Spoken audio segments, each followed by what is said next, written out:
Thank you for viewing this video, in which I will be talking about part 2 of my Ork's 7th edition Codex review. This series will be broken up into 7 parts, but today we will be looking at the HQ choices of the Ork army. My name is Steve, this is the SDFnet 40k channel, and let us begin. So we're back and we're talking about HQ choices for the Orks.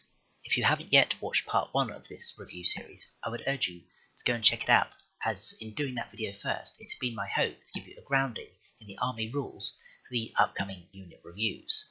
Let's kick things off with a look at the War Boss.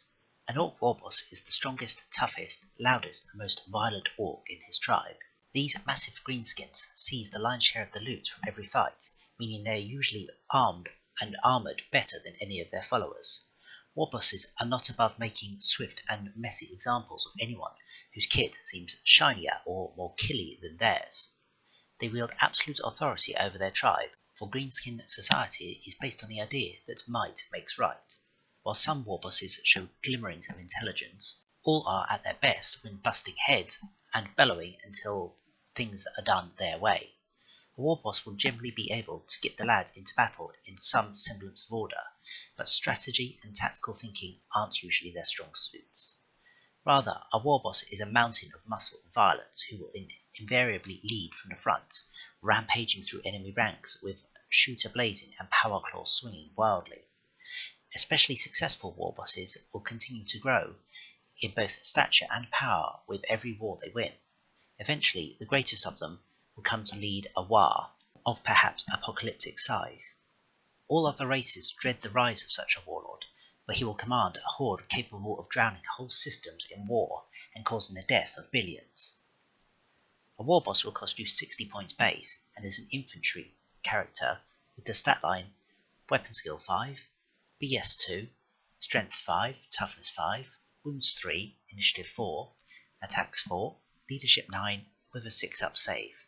Your War Boss comes equipped with a Slugger, which is Strength 4 AP 6 pistol, a Chopper, which is melee Strength as user AP dash, and stick bombs, and has the Here We Go, Waaagh, and mob rules that I covered in my last video. Additionally, your War Boss has Furious Charge and Independent Character rules. Upgrade-wise for your War Boss, he has access to Heavy Armor for 4 points, which is a must if you're not taking Mega Armor for 40 points or a Bike for 25 points.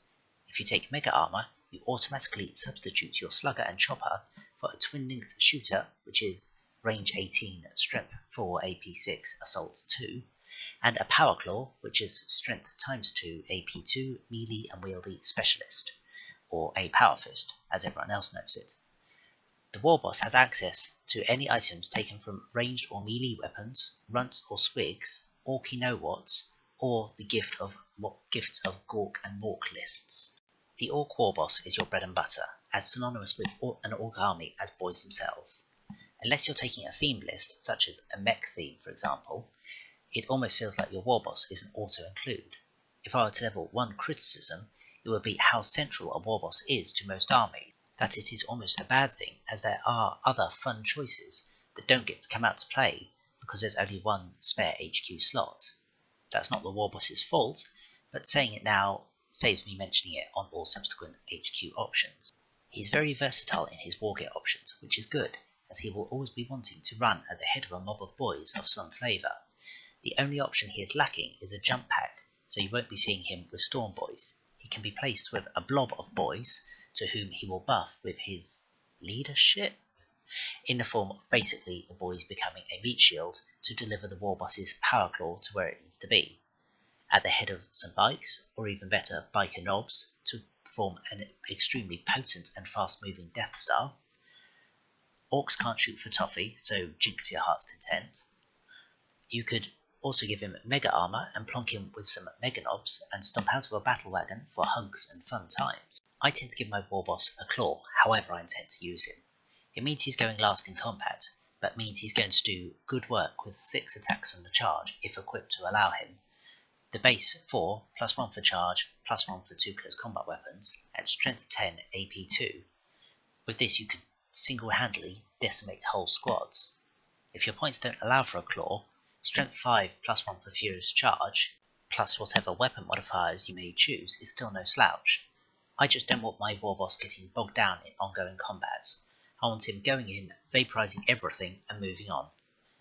Don't waste your points on shooting upgrades. You won't see a return on your points investment. To save me stating it, when talking about each subsequent HQ selection, assume I will be taking everything else in addition to my war boss, who will also be my warlord, unless I'm taking Ghazghkull or a named war boss like Gruk Face Ripper from the Stormclaw set. Next we have the Pain Boy.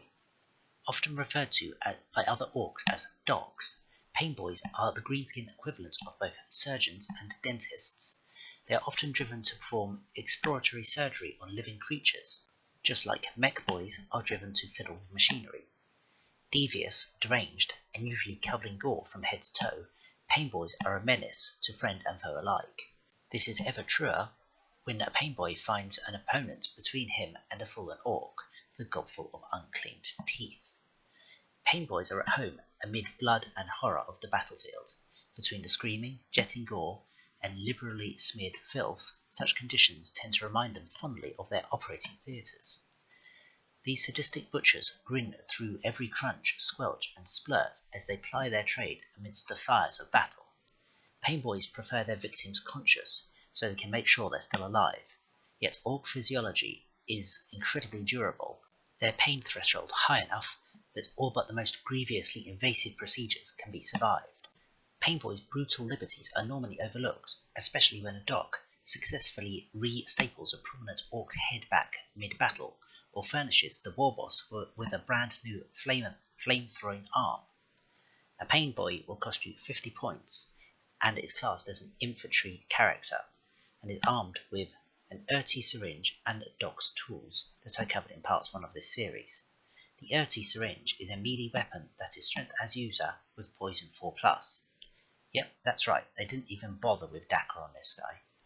The Pain Boy has Here We Go mob rules that I covered in the last video, additionally Furious Charge and independent character rules. Its stat line is WS4, BS2, Strength and Toughness 4, Wounds 2, 3 Initiative, 3 Attacks, 7 Leadership with a 6-up save. The Pain Boy is a welcome addition to any Death Star unit. Put him with your war boss and some knobs to grant Feel No Pain, and you've doubled the survivability of the squad. Alternatively, attach him to a backfield squad, such as looters or flashgits, to keep them alive just a little bit longer. By himself, however, the Pain Boy is nothing to write home about. Whilst I'm sure there are many orcs out there who would disagree, not every orc has to be a close combat demon like a war boss. If you have the points in your army, you really could do worse than forking out for a Pain Boy. Following the Pain Boy, let's look at Mad Doc Grotznik. Mad Doc Grotznik is an absolute terror, the most bloodthirsty and deranged of an unhinged breed. Once a Pain Boy of some skill, Grotznik is now all but berserk with a desire to do harm to others. Raving and screaming, the delusional Doc leads the charge towards the foe at an all-out sprint, unmindful of enemy fire in his desperation to sink his needles and blades into unwilling flesh. His surgical skills are questionable, and at best, and only the most desperate will go to him for medical assistance. Yet Ghazghkull will tolerate no threats to his safety, because he was the orc who facilitated his visions. Indeed, as Ghazghkull's great Waaagh blazes its way across the stars, Grotznik has become an integral part of the Goth warband's personal retinue. The Doc has not entirely lost his touch with a chain scalpel. For some reason, he still seems able to rein in his maddened impulses, if ever called upon to tend the wounds of Ghazghkull himself, and has saved the mighty warlord's life on more than one occasion. Otherwise, however, Grotznik's chief value these days is as a fighter. He is as brutal as the meanest Goth knob, and his sheer fondness and ferocity serves him well in the press of battle. Here the Grot becomes a frenzied whirlwind, his excesses inspiring those orcs around him to even greater acts of violence. Grotznik is a unique infantry character, so no spamming this guys. Armed with Slugger, Powerclaw, Doc's tools, Orky syringe, and a cyborg body. Like many named characters, he has a fixed warlord trait of brutal but cunning. He has the standard 4 special rules that as of now I am bored of repeating, so unless I say otherwise, assume that all subsequent HQ options have Here We Go, Furious Charge, Independent Character, and Mob Rule. Grotznik has one additional rule unique to him, which is 1 scalpel short of a medpack, which grants Grotznick plus any squad he's attached to Fearless and Rampage.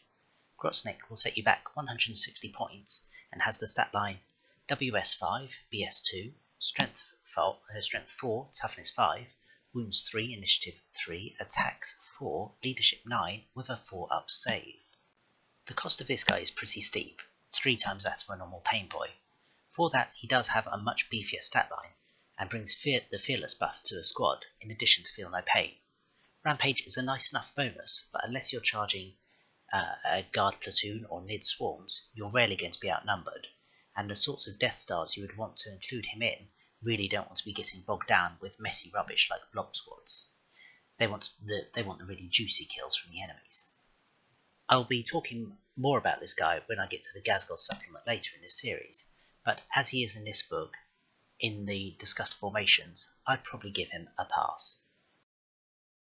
Weird Boys are the most psychically attuned of all orcs. They are capable of vomiting blasts of warp energy that can reduce foes to molten goop in seconds. Weird Boys unconsciously channel the background mental emissions of nearby greenskins. Even a close-run squig-eating contest between 2 rowdy boys will cause waves of energy to pulse through any Weird Boy that strays near. Unless the Weird Boy finds some way to release this pent-up energy, his head will explode, detonating the heads of nearby orcs into the bargain. This can prove highly inconvenient. Any Weird Boy lucky enough to reach maturity will have learned how to release his powers in a searing energy blast or a destructive wave. Though this makes some Weird Boys feel fantastic, it can result in a messy death for anyone in the vicinity. Some Weird Boys, known as warp heads, become addicted to the thrill of spewing Waaagh energy, actively seeking out the deadly rush of battle. However, for most Weird Boys, the battlefield is a miserable and dangerous place. They must normally be dragged there by burly minders, pointed unceremoniously at the foe and forced to spew mighty bolts of ectoplasmic energy in the general direction. This affords the Weird Boy a few moments of blissful relief before the whole process begins again. A Weird Boy will cost you 45 points and has the stat line WS4, BS2, Strength and Toughness 4, Wounds 2, Initiative and Attacks 3, 7 Leadership and a 6-up save. He counts as an infantry character and is armed with a Weird Boy staff, which is a melee weapon that has Strength plus 2, is two-handed with the Force rule. He has the 4 standard rules and comes stock as Psychic Mastery level 1. The Weird Boy can generate powers from the Waaagh discipline, which I previously covered, and Demonology. However, for good or ill, just like with Warlord traits, I only ever take faction-specific ones, not generic ones, so no Orc Demon summoning for me. If that is your thing, go for it. Your Weird Boy can be upgraded to Mastery level 2 for an additional 25 points. The Weird Boy comes with a unit-specific rule called Waaagh Energy, which allows him to generate +1 magic charge at the start of every phase if there are more than 10 models with the Here We Go rule, so, everyone, within 12 inches of him. However, if an extra charge is generated, he must also successfully manifest at least 1 spell or suffer a single Strength 2 hit at the end of the phase with no saves allowed. If embarked in a building or a vehicle, this rule does not apply. Orcs have space magic too? I know, surprising given how you never see it. Unfortunately, not frequently seen, and I'm not sure why. I love these guys personally. They have standard magic casting roll of a 4+, which is not a Astartes grade 2+, I grant you, but on a par with the rest of the game. And, to be fair, what do you expect when your method of invoking the warp is to shout so loudly into the warp that the Immaterium grants you a boon just to shut up? I think Weird Boys suffer because, unlike Pain Boys or Mechs, they aren't a force multiplier, they're just an HQ. Possibly a choice for non-competitive games, but hilarious fun. 7th edition was very kind to these guys, putting them on par with the standard power manifesting on 4-up, rather than the old leadership tests. Additionally, these guys are cheap. I mean, 70 points for a Mastery level 2 caster? Seems like a no-brainer to me. It is important to note that, like the Pain Boy before him, the Weird Boy has no inbuilt DACA. Orc mechs go to war festooned in clanking, smoke-belching contraptions of their own design. These eccentric inventions confound friend and foe alike, as their purpose often remains a mystery until the big red button gets pushed. When triggered, a mech's latest invention might fire blasts of energy that immobilize swathes of enemies, or project a wobbling bubble of force to protect nearby boys from harm. On the other hand, it might belch showers of sparkles before engulfing its operator and everyone nearby in a rolling ball of flame. Yet, occasionally malfunctions are forgiven by the orcs, but even when the mech boy's temperamental new What's-It does decide to explode, at least it gives the boys a good laugh. Without mech boys, orcs would lack for light, power, transport, or even guns. They lack for sanitation regardless, but that's another story. Whenever an orc needs something building, be it a shiny new shooter or the boss's new ride, they go straight to the mechs. Furthermore, an orc with teeth to spare can take an existing kit to the nearest mech and in the hope of having damage repaired or maybe some customization done on it. It is a rare day that the customer gets what he asked for, but whatever the mech turns out will normally be fairly flash all the same. A mech is an infantry character equipped with a slugger, chopper, mech's tools and stick bombs. He has the standard 4 rules, but also the special rule Mechaniques, which says that for every HQ choice in this detachment, not including other mechs, you may include a single mech which does not take up a 4-sorg slot. Now I'm not sure how this interacts with the Decurion style formations, but that's a problem for a later time. Before the battle, immediately after determining warlord traits, any mech that is not already part of another unit must, if possible, be assigned to a unit with the infantry artillery types in their detachments. A mech cannot leave this unit and is treated as part of it for the entire battle for rules purposes. A mech stat line is WS4, BS2, Strength 3, Toughness 4, 1 wound, 2 initiative and 2 attacks, Leadership 7 with a 6-up save. A mech has the base cost of 15 points and can replace its chopper with a kill saw for 30 points, which is Strength times 2, AP2, Melee, Armor Bane, Specialist Weapon and Unwieldy, so a Power Fist with Armor Bane. Your mech can also be accompanied by a Grot Oiler for 5 points. As you may have gathered from the first part of this series when I spoke about the war gear and repairs, I'm not so keen about keeping all but a few orcs or vehicles on the board. However, if you wanted to, this is a nice cheap way of doing it. Alternatively, put him with a squad and he can tank challenges, keeping your precious knob free to vaporize everything else. Or alternatively, if you didn't want to use him as bubble wrap for your squad's knob, give him a kill saw. Super expensive, but it would give you a second heavy melee weapon that has the bonus of Armor Bane. Personally, I wouldn't bother with any shooting upgrades. Especially talented or popular mech boys will soon attract following, lording it over a growing gang of underlings. A mech boy with such clout is referred to as a big mech and can prove indispensable to the local war boss with his knowledge of shock attack guns, force field technology, and teleporter rigs. Yet war bosses don't willingly suffer rivals. If a big mech gets too big for his boots, he will soon find himself at the business end of a very large gun, probably one he built himself for the war boss a couple of weeks earlier. In such circumstances, most big mechs will choose exile, such as freebooter big mechs, either winding up hiring out their skills to a new tribe, or else building their very own warband, replete with clanking, roaring walkers, seething mobs of looters and burner boys, and ramshackle messes of wagons and artillery. A big mech is an infantry character, costing 35 points, and has the profile of Weapon Skill 4, Ballistic Skill 2, Strength and Toughness 4, Wounds 2, Initiative and Attacks 3, Leadership 8, and a 6+ save. The standard 4 rules apply, and a base cost comes equipped with a slugger, chopper, mech's tools, and stick bombs. Your mech boy can be upgraded to Heavy Armor for 4 points, or Mega Armor for 40 points, which substitutes his slugger and chopper for a custom Mega Blaster, which is 24-inch range, Strength 8, AP2, Assault 1, and gets hot, and a Power Claw.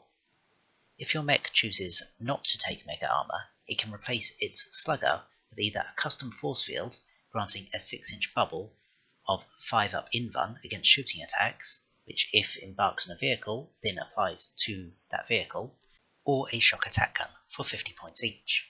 The shock attack gun projects a narrow force field tunnel through the warp. The entrance to this tunnel opens at the front of the gun, and the exit point is created wherever the operator aims it at. Herds of snotlings, along with the odd squig, are hurled down this hellish tunnel. The nightmarish journey through the warp drives the snotlings into a frenzy, and they emerge scrabbling, clawing and biting and defecating uncontrollably. As the mech does his best to aim at the exact location of the enemy soldiers, warp-crazed snotlings emerge, not so much into the ranks of the foe as inside the foes themselves. This can cause havoc in vehicles and catastrophic trauma in enemy troops, making this one of the deadliest Ork weapons. The shock attack gun has the profile of 60-inch range, strength 2d6, AP2 ordnance large blast. After placing the templates and committing to the shot, roll 2d6 to determine the shot strength. If an 11 or any double is rolled, the following will happen. On a roll of 1-1, boom. No shot is fired, remove the mech as a casualty. On a 2-2, oops. The opponent may choose the target of the shock attack gun this turn, and place the large blast marker. The targets can be on the same side as the mech. If you roll a 3-3, gah! Resolve the shot upon the nearest unit to the target that is not locked in combat, be it friend or foe. On a 4-4, sploosh. Resolve the attack upon the target, but use a small blast marker. Any hits are resolved at strength 6, AP 6. On a 5-5, zoink. No shot is fired. Immediately place the mech in base contact with the closest model or point on the target unit and treat them as being locked in combat. If you roll an 11, you get bazap. Only the model under the template hull is hit, but the shot is strength 10. And finally, if you roll a 6-6, you get kaboom. When resolving this shot, the shock attack gun has the Vortex special rule. The big mech may take items from the mech and melee weapons lists. Should your big mech have selected to upgrade to Mega Armor, it may not take any of the previous upgrades, but instead may take items from the ranged weapons and replace its custom Mega Blaster with a Kill Saw for 10 points. Or take the following: a custom Force Field for 50 points, a Teleports Blaster for 25 points, which has range 12 inches, strength 8, AP2, assault 1, blast, and the teleported rule. Teleported means any wound rolls of 6 made with this weapon are instant death. If a 6 is rolled for armor penetration, it causes a penetrating hit regardless of whether the armor penetration result was higher than the target's armor value or not. Either variant of Big Mech can take items from the Runts and Squigs, Orky Know-Whats, or Gifts of Gork and Mork lists. Orcs love whatnots and gubbins, especially if they go fast, make lots of noise, or are super killy. Fortunately, Big Mechs of the Warband are eager and highly efficient in making things that fulfill all of these criteria, even if you forgive the occasional explosive misfire. As I said earlier, the Warboss is an extremely versatile HQ, but I may have been unfair to the Big Mech, as while they both share a wide selection of viable gear selections, the Big Mech can also provide DACA support, which the Warboss cannot. There are basically two loadouts I use for my Big Mechs. First is a shock attack gun and force field. I sit him at the back with my looters, or some other backfield unit. I don't normally attach him to the squad so he can shoot his own target, but position him close enough that I can cover as much of the squad as I can with his force field bubble. Never take a shock attack gun in a competitive environment, it's way too random. But when winning doesn't matter, go for guts or glory. Alternatively, I go Mega Armor with a Teleport Blaster, and as many ammo runs as I can get. This loadout hasn't actually worked out for me in practice, but I suspect that's because DICE hates me, not because of the war gear choices. Either way to fielding a Big Mech, he gets expensive quickly, and I've stated before my dislike of sinking points into Ork units. I only take this guy in larger point games where I can absorb the losses. I would consider a Git Finder for either loadout to mitigate, being an Ork. Now let's talk about Captain Badruck, aka the Freebooter King. Captain Badruck is the greatest flash git there ever was. He is ostentatious in the extreme, His heavily scarred and tattooed head is decorated with medals taken from defeated Imperial admirals whose ships he's ransacked. His teeth are so numerous that Badrock's face is permanently split by a hideous rictus grin, and are plated with an alloy of adamantium and priceless gold stolen from the Palace of Undying Light. The captain's gilded armour is polished to a greasy sheen, and his back banners proclaim his supreme abilities as a fighter. A lead-lined greatcoat protects Badrock from the radiation generated by his beloved weapon, the Ripper, a gun so dangerous that merely standing near it is tantamount to a death sentence. For an orc, Badrock is an excellent strategist, and acts as an advisor for any warlord rich enough to meet his exorbitant fees. After the battle, Badrock usually persuades his employers to hand over the lion's share of the booty before departing in the Blacktooth in search of more carnage. Many warlords see this as a price well worth paying for the unforgettable sight of Badrock's flashgits unleashing their deadly guns upon the foe. Captain Badrock is a unique infantry character costing 110 points, and comes stock with a slugger, chopper, stick bombs, boss pole, and git finder. He has a fixed warlord trait, cunning but brutal, but that doesn't matter, as unless you're making a flashgits themed list, this guy won't be your HQ. He has the standard rules that I'm not going to list anymore, and can take up to 3 ammo runs at 3 points apiece, as well as gifts of Gork and Mork. Captain Badrock has bespoke armour and a weapon. His armour, Goldtooth armour, grants him a 3+ save with 5+ invuln. His personal gun, the Ripper, has 24-inch range, strength 7, AP2, assault 3 with the Gets Hot rule, which is just a shame when he has the following stat line: weapon skill 5, ballistic skill 2, strength and toughness 4, wounds 2, initiative 3, attacks 4, leadership 9 with the 3-up save. The gun, in my opinion, seems wasted on him compared to, say, well, virtually anything that could shoot worth a damn. Never mind, Daka is Daka, and we shouldn't feel bad about it.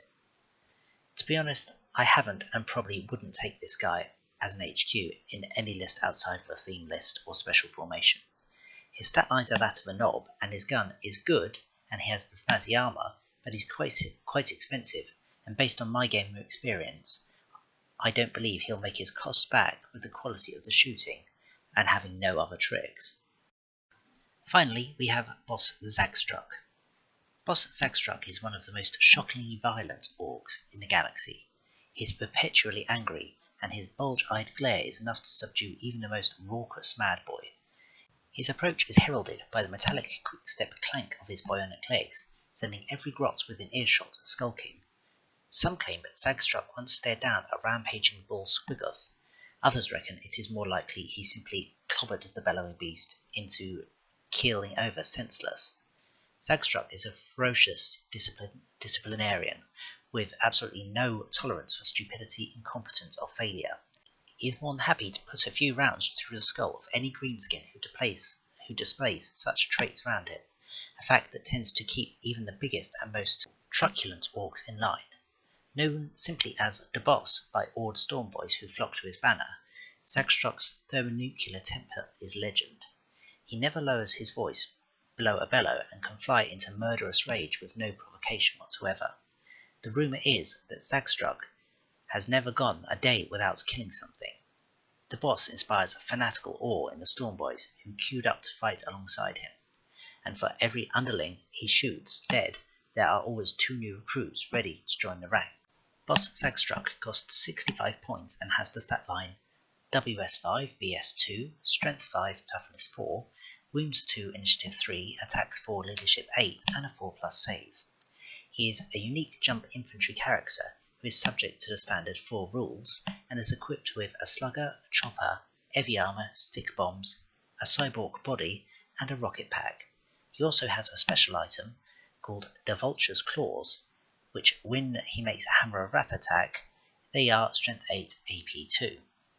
He has a fixed warlord trait of the Bellowing Tyrant, which, just like Captain Badrock, I don't expect you'll ever see outside of a themed list.